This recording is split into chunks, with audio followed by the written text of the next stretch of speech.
Claro que sí, estamos con usted, señor Díaz-Canel, abajo el bloqueo. Abajo ese bloqueo que hasta hace muy poco le impedía a un cubano entrar a un hotel, salir del país sin permiso, tener un celular o manejar los dólares con que ahora le venden todo.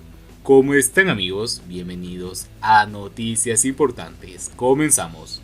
Reunido en un acto solemne con los funcionarios del Ministerio de Relaciones Exteriores, el MINREX, todos los miembros del PCC y presuntamente la seguridad del Estado, y el doctor y ciencias y presidente títere castrista Miguel Díaz-Canel, en su habitual tono de jefe de galera del Combinado del Este, enfatizó que las personas no deben desentenderse ni olvidarse del bloqueo que existe, y cuando Díaz-Canel tiene razón, la tiene.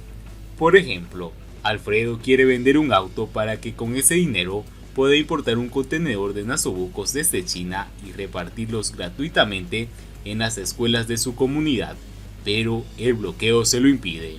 Juan tiene una finca, quiere exportar carne de res a un restaurante español interesado, pero el bloqueo se lo impide. Joel y Arnaldo son balseros que prosperaron en el negocio inmobiliario, quieren comprar terrenos en su Cienfuegos natal para fabricar condominios, pero se lo impide el bloqueo. María es arquitecta y quiere tener su propio estudio, pero el bloqueo se lo impide. Irela es maestra y sueña con fundar una pequeña escuela privada, pero el bloqueo se lo impide.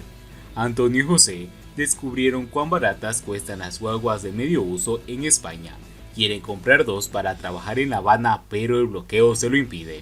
Yusimi, una artesana especializada en carteras, en Perú encontró una maquinaria que podría importar para hacer una fábrica con su propia marca, pero el bloqueo se lo impide. 4 amigos estudiantes de informática crearon una aplicación para celulares y quieren fundar una empresa, pero el bloqueo se lo impide. Tamara es bióloga especialista en apicultura ecológica. Tiene un comprador japonés interesado en comprarle toda su producción, pero el bloqueo se lo impide.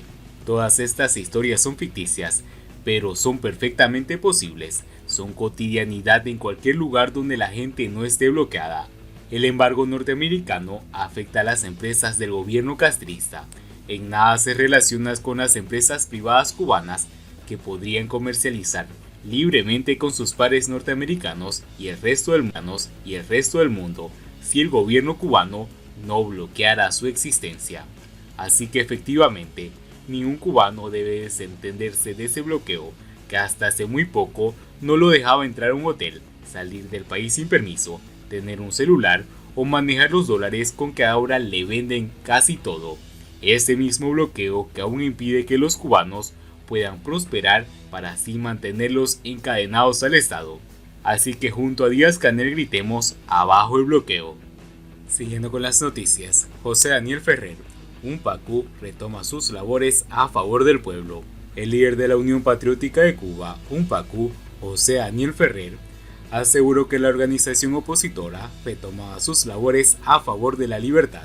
Los esbirros de la policía política se retiraron el día viernes de las esquinas y la UNPACU retoma sus labores a favor del pueblo y por patria y vida, aseguró Ferrer, quien dijo que hoy ha sido su peor día desde que hizo la huelga, después de que una infusión de menta le provocara fuertes vómitos. La lucha de UNPACU es hasta que Cuba decida su presente y su futuro, agregó.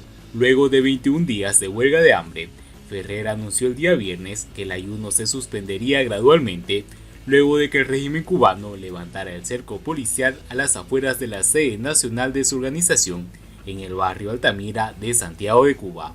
El líder de la UNPACU indicó que si el levantamiento del cerco y la represión son reales, si no es una maniobra temporal de engaño para retomar el cerco horas después, la huelga de hambre concluiría. De lo contrario, retomarían el pasado lunes. Les dejamos claro a la tiranía que si el levantamiento del cerco es una jugada de engaño, la huelga será retomada por unos y continuada por otros. No vamos a permitir que la tiranía nos mantenga un cerco criminal y genocida que tiene las características que ellos falsamente atribuyen al embargo estadounidense. Los activistas de la UNPACU entraron en huelga de hambre por la represión en Cuba y a raíz del cerco policial que por 26 días impuso el gobierno en el barrio Altamira, para no realizar la labor humanitaria de repartir comida y medicamentos a los más necesitados. A raíz de la crítica situación que llegaron a alcanzar los huelguistas, Julie Chong, subsecretaria interina de la Oficina de Asuntos del Hemisferio Occidental del Departamento de Estado en los Estados Unidos, dijo: "Estamos alarmados por el empeoramiento de la situación en Santiago de Cuba y profundamente preocupados por la salud de los involucrados. Instamos al gobierno cubano a tomar medidas y desescalar la situación y respetar los derechos de expresión y de reunión". Siguiendo con las noticias, Humberto López de Televisión Cubana entra en la lista de represores violentos.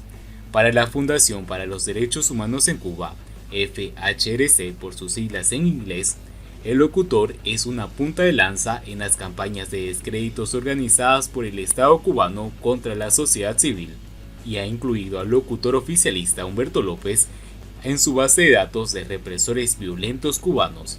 Además de la seguridad del Estado, la policía, los comités de defensa de la revolución y las turbas parapoliciales, la cadena represiva castrista se apoya en terminar la reputación, argumenta la organización con la sede en Miami en un comunicado emitido el pasado viernes, y López se ha convertido en la punta de lanza de esas campañas de descrédito contra la oposición y la sociedad civil emergente.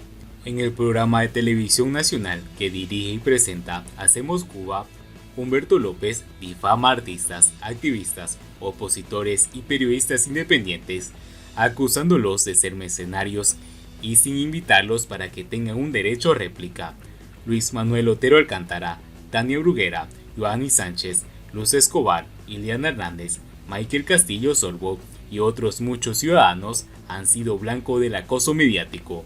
La noche del jueves del 8 de abril de 2021 se superó a sí mismo en su villanía, señala la FHRC en su comunicado, cuando López exhortó a los miembros del movimiento San Isidro y el 27N que sean juzgados por traición a la patria, un delito para el que la Constitución reformada en 2019 ampara la aplicación de pena de muerte.